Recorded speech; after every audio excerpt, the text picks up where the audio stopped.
Welcome back to the Free Kit Martin podcast. It's Crystal McKenzie, and today we're without Stacey Stone. She had an engagement to go to, so I decided to bring on the man. Emilio Corsetti is with us. He just wrote the book, I Will Ruin You, The Twisted Truth Behind the Kit Martin Murder Trials. The book is out now, and oh my gosh, Emilio, I'm so excited. Tell me, is it selling well for you? The book is doing phenomenal, I will say that. It's been a number one new Kindle release since its release, actually. You couldn't ask for more.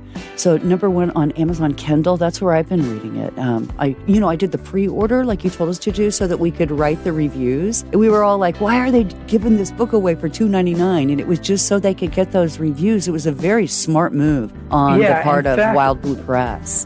Yeah, when I first saw that, I called up and started complaining about it. Oh, God bless you. God bless them. What are you guys doing selling this book for $3? I said, that's something you do after the book has been out for a year. Right. Then they explained to me, calm down. This is why we do this. Said, it's a great reason. We already read a whole bunch of those. It's very exciting to see all the positive reviews. I've not seen one negative review. So. Oh yeah, when this bombshell evidence hit, I started getting some 1-star reviews from people saying that there's new evidence out there proving he's guilty. You need to check it out. That's another reason why I felt compelled to say something, right? Right. I mean, I can't just sit on the sidelines and let Detective Scott Smith go out there and spread all these false claims and then me not respond. That's exactly right. So let's go back. Let's just go back a little bit for those of you just joining us. And if you've never listened to this program before, we do the Free Kit Martin podcast. This is an advocacy group. It is all about setting that man free because according to the evidence in the Kit Martin trial that was given there at trial is what Emilio took and wrote this book, I Will Ruin You, The Twisted Truth Behind the Kit Martin Murder Trial. So you took the actual evidence they presented, right, and told the story. Yes, but I had a wealth of documented source information provided to me by Kit and Michael Kanzaki. And not only did I have a wealth of material to draw from, but it was all digitized. Everything was digitized. And he would send it to me on a USB drive. Yeah. I didn't have to sort through documents. The last book that I wrote, it was also had some legal stuff in it, a lot of depositions and transcripts. And I went down and interviewed the captain in Las Vegas. And at that time, I wasn't quite sure I was going to still write this book. And when I got back from Vegas, like 2 days later, he sent me 5 cartons of documents. Wow. And it took me a solid year to go through those documents. But the fact that these guys had digitized it really made it easier for me. No question about it. Plus, and then what you did is just took it all into consideration and wrote the story. And it's so brilliantly done. And also what it does, and I think that's what makes it a game changer, it simplifies the story. You have to go back to the beginning. You have to go before the court-martial is where your book begins. It's definitely a complex story if you just get bits and pieces of it, right? Right. So you have to piece it together from how this whole thing started and then how each thing progressed, each event progressed, each accusation, false accusation, how it led to something else. And then eventually, of course, there's murder and the murder trial. Right. And if my partner in crime were here right now, she'd be going on and on and on about everything we just talked about. Let me tell you, Stacey is one of the reasons that you listen to this podcast, and we understand that. She is the mother of 3 of Kit Martin's children. And there is nothing in this for her. That's what makes it so brilliant to me. When somebody like her comes to me, it was my American duty to come and help her be the voice for the voiceless. And that's what we've been trying to do. Then Emilio comes along. And honestly, we've called you an angel all the way through this. It's just an angel in disguise. You came in and you are a man that writes about wrongful convictions. And you are a pilot yourself. And then the way that this was just kind of simplified, just brilliant. Thank you again. But I want to get to this bombshell evidence because recently we've had a local situation kind of start a little bit of a fire around the Kit Martin story. And I want you to set us all straight right now, would you? Yeah, so let's start by how I learned of this. All right. Perfect. I have set up Google alerts for all of the key players in this story. Right. So if anything appears on the internet about any of these key players, I automatically get an alert. Hey, somebody just said this. Right. And I can go right to it links me right to the source. Right. But this particular bombshell evidence that first came out was a video, all right, on the local news station, all right? So the Google alerts wouldn't alert me to this video. That's because that's not how it works. But the other thing that I do is I monitor social media of some of these same key players, right? And I actually learned about the video on the page that Matt and Diana set up for Cal and Pam. Oh, so the family of the Phillips page on Facebook. Yeah. Right. They put it up there. Apparently they're aware that the book is out now. I'm sure they're aware of it. And they put the video up with a post saying, okay, the jury got it right. Here's the evidence. And, they found this murder weapon. And right. So that's the first time I became aware of this video. Oh my goodness. So as I watched the video, all right, there was so much that jumped out at me right off the bat. All right. First of all, there was a ton of factual information that they got wrong. It was just completely wrong. Let's just talk about some of the things that were said that just jump out that don't make any sense at all. All right. When I post something on the internet, all right, I have the ability to go back and edit it. All right. So like if I'm doing an interview and you ask me a question, all right, and then that response gets put out on the internet or social media or whatever, I may look at that and say, shoot, I wish I would have said this. I wish I would have mentioned this. Right. Well, because it's my website and I have the ability to go back and edit it, right? I can change it. I can add things or take things away, right? By the way, the website is emiliocorsetti.com if you want to check it out. So when I first decided that how I was going to respond, I knew I was going to respond. And I had all these voices telling me, don't say anything, don't respond. Well, we got this. And I'm thinking, nah, my reputation is on the line. Yeah. I'm going to respond. All of us, for that matter. So I had to figure out a way that I could respond without giving away important details that could be used later. So Kit goes through this whole process to hide this rifle. This whole idea that he's going to go through all this effort to hide this rifle that Scott Smith is saying was used as in the murder. So Scott Smith is on TV talking to this local news reporter, and he's telling him how they discovered this rifle inside a stairwell, and there was all this deceit and deception trying to go on to conceal this weapon, implying that he went through a lot, or Kit went through a lot of effort to conceal this weapon. All right. Right. But if you look at it just from a logical standpoint, why would you go through all this effort to conceal a murder weapon when there was another murder weapon, supposedly a Glock 45, that he put in his gun safe? Right. I mean, that jumped out at me right away. The other thing that jumped out at me right away was the fact that now he's saying, well, we think this was the murder weapon.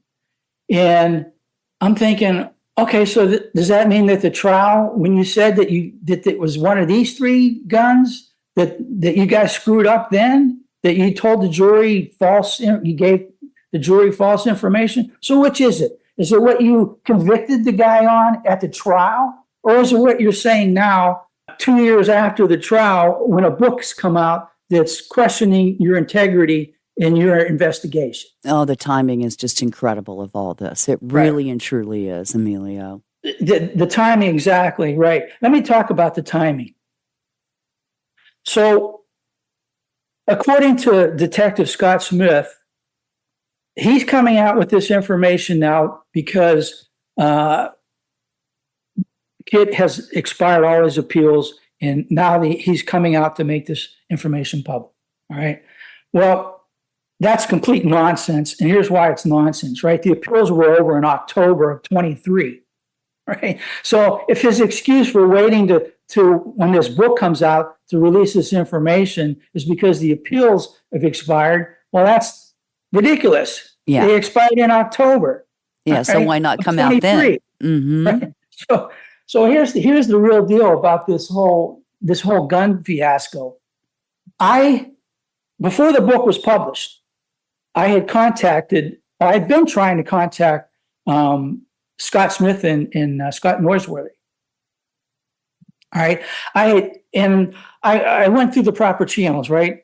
I had their personal contact information. I could have called them up and talked to them directly. Did you talk to them? Well, let me explain. Okay. So, I'm dying to know. Trust me, I was tempted to I had Barbara Whaley's contact information, right? But I didn't call her up on the phone and say, hey, would you talk to me? Right? I went through the Attorney General's office. Okay. In their public relations. And I said, I'd like to set up an interview with these people. Of course, they never responded. Of course right? not.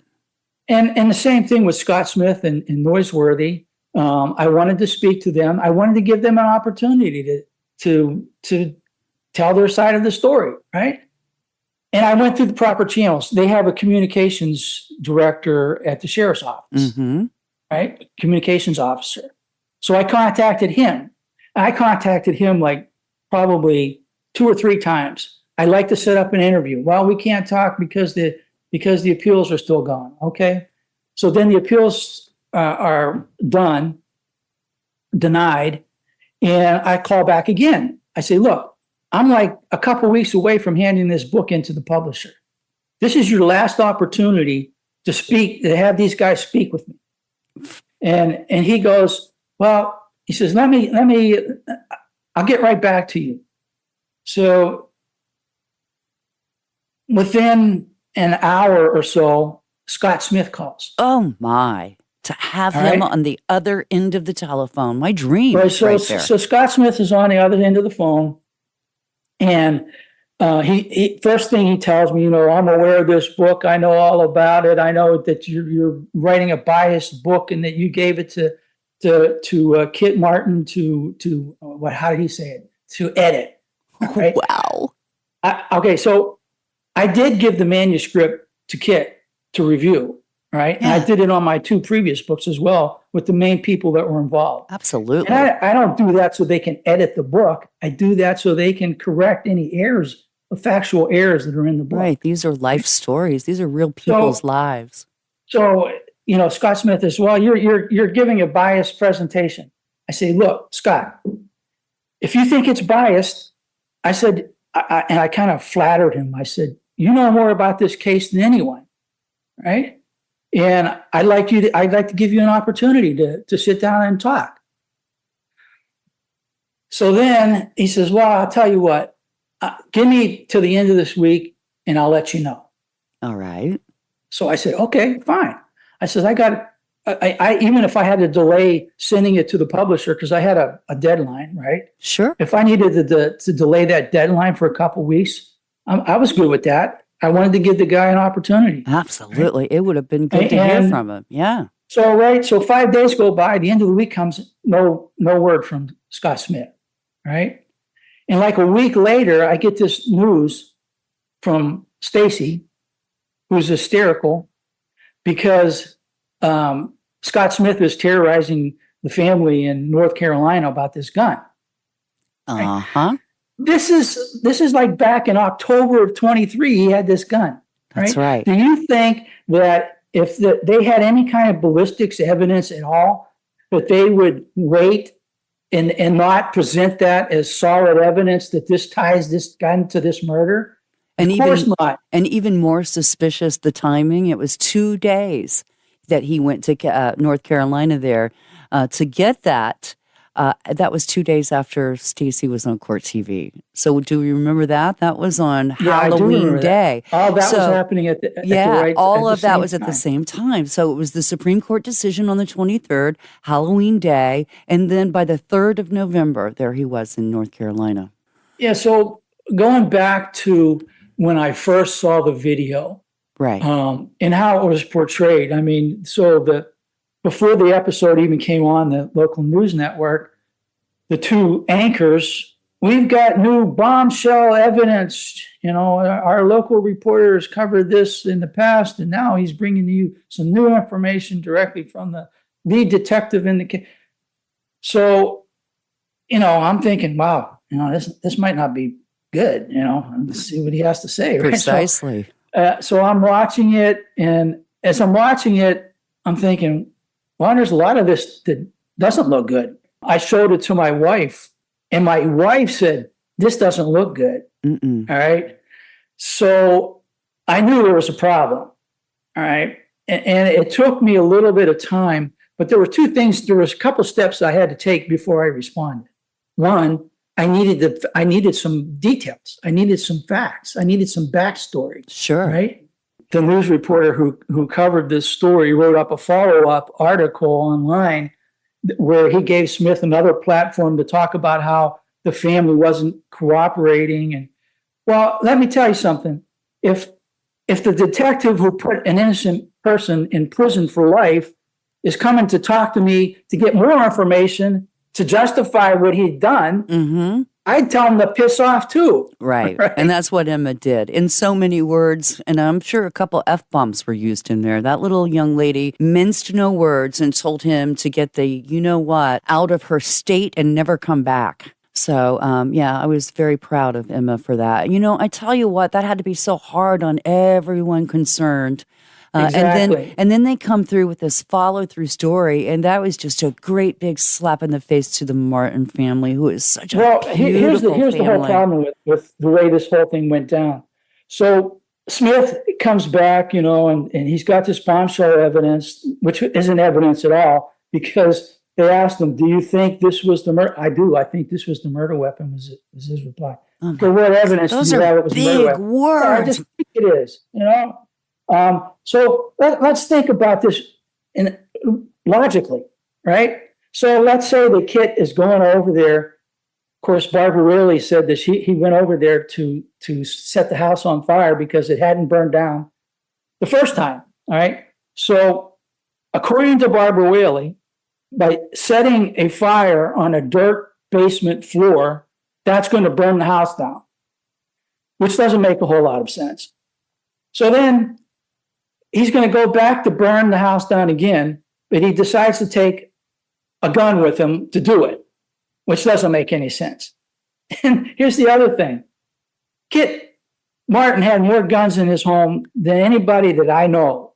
Yeah. I don't know how many. I didn't count them, but it could have been as many as 30 weapons in that house. Right. He's just a gun enthusiast. I mean, he's a gun enthusiast, right? Serious gun enthusiast. And of all of those 30 guns and all the pistols that he has, he's going to choose a rifle with an AR-15 style magazine to go across the street. Right. To shoot somebody.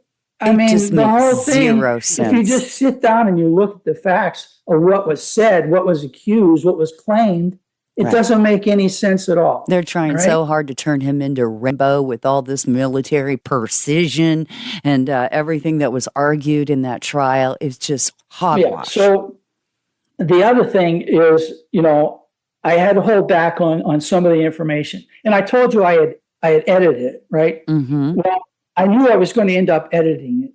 And when I originally, did you read the part about the silencer? Well, of course, yeah, and of course. When I originally wrote it and posted it, I was waiting to hear back from Kit. Yeah. So, I mean, I had an idea what it was all about, but he wrote me back and he explained to me that the whole thing with the silencer was because of target shooting. Of course, of course it is, especially outdoor. You know, when you're in a range, right? If you're inside of a range, you've got your headphones and they supply the equipment for you. But yeah, you're out in the great outdoors and silencers really help if you're just going to do target practice. in See, somebody's that's backyard. another thing about the story. And it's actually, it's the way that Detective Scott Smith conducted the entire investigation, right? Everything about this investigation was based on what Scott Smith thought, all right? I mean, it's ridiculous. Like, for example, the doorstop on the door. Barbara Whalen made a big deal about it.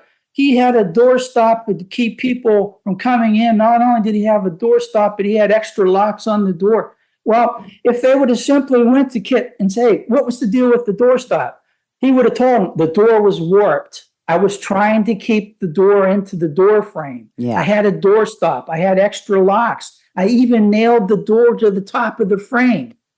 Unbelievable. But they didn't do that. And is the great protector in that sense. So, The point is their entire investigation.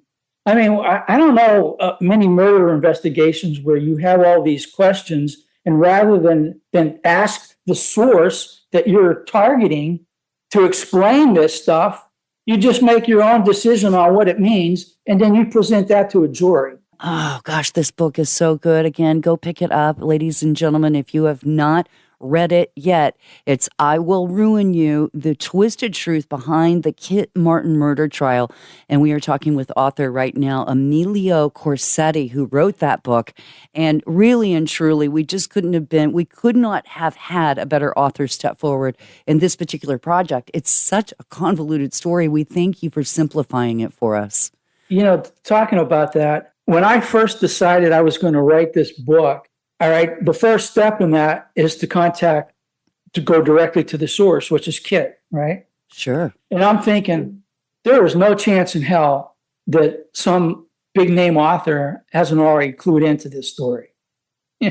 So I figured, well, I even put off it a couple of days. I'm thinking, somebody's got to be on top of this. I mean, it's so obvious what would happen, right? Oh, sure. So when I contacted him, he said, no, nobody's contacted me about a book. I was amazed at that. I know. I remember that when you first came forward, and we were all reluctant. Anybody in the advocacy part of the Kit Martin movement, we'll just call it the movement, we were all looking at it like, okay, who's this Emilio Corsetti? But the minute we found out you were a pilot and that you write about wrongful convictions, all eyes were open. We were all ears as to what you had to say. You did this book in such beautiful order. Again, you have to go before the court-martial. And once you go before the court-martial, back in 2012, then that's when this story starts unfolding. And Emilio lays that out really nicely in I Will Ruin You. Gosh, it's a great book. Thank you. Highly recommending it. Let's just say, are you getting interview requests and that kind of thing yet? I mean, like from court TVs of the world and CNNs and those kind of big ones. Okay, so it's coming. Yeah.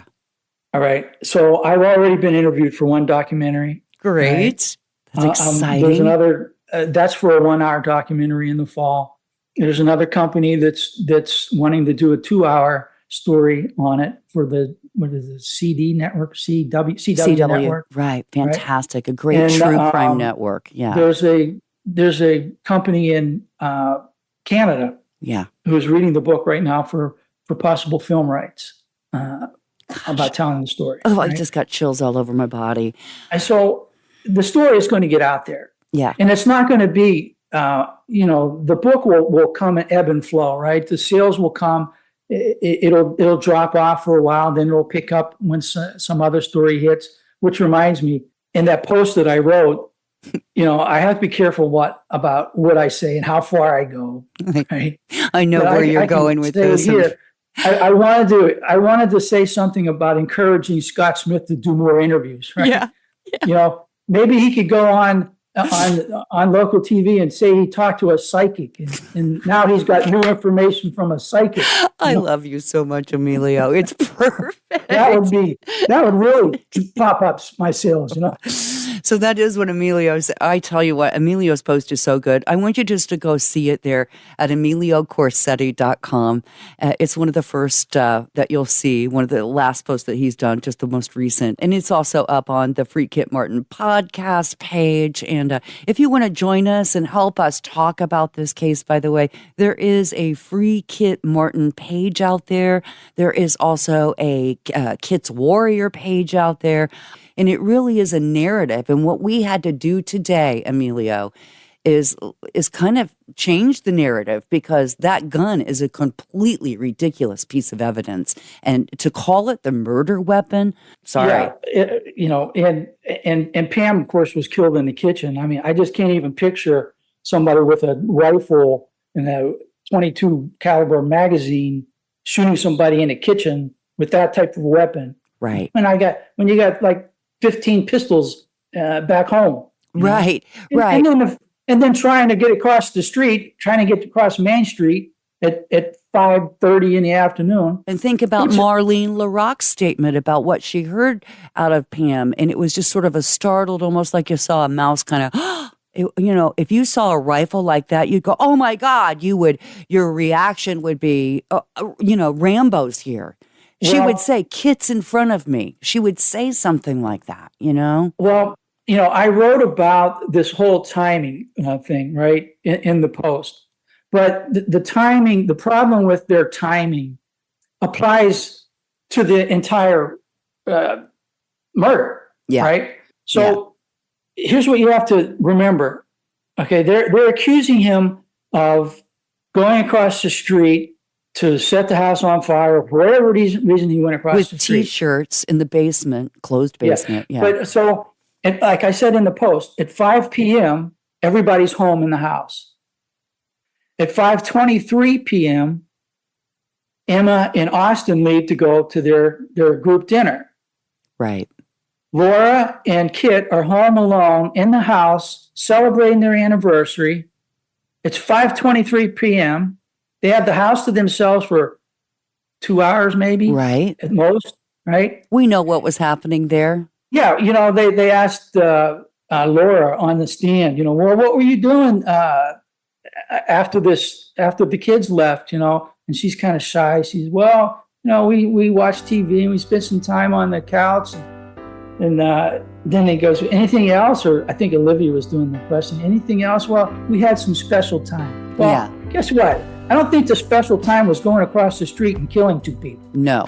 Okay. And there was no time to do it. With that rifle. With the rifle they just put on TV. Especially with the rifle. Oh my God. But at 5:23 p.m., when the kids left, that only gives Kit 7 minutes to go across the street because Pam is already pulling into the driveway at that time. Right.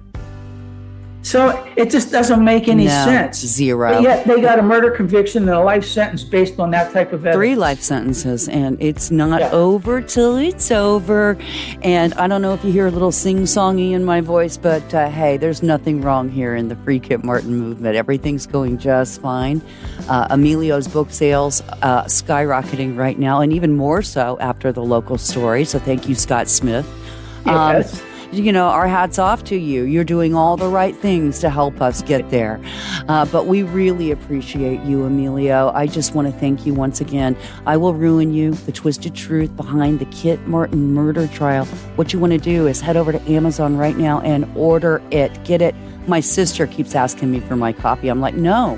I mean, this is a movement. Go buy a copy of this. I think it's $13 for the paperback. Am I right? And something like $25 for the hardback. Am I anywhere close? Something like that. Yeah. So get out, get yourself, do yourself a favor. One of the, I don't know if you've read, and I don't have any reviews pulled up here, but one of the reviews I read, she said this should be required reading for every lawyer, judge, prosecutor, defense attorney. That's what she said. She said it should be required reading, and I happen to agree with that. I haven't seen that. Yeah, I haven't seen that. Go to Amazon and read your own reviews. They're incredible. We read them on the last episode too. So go listen to the last episode. Hey, thank you again, Emilio. Much appreciated.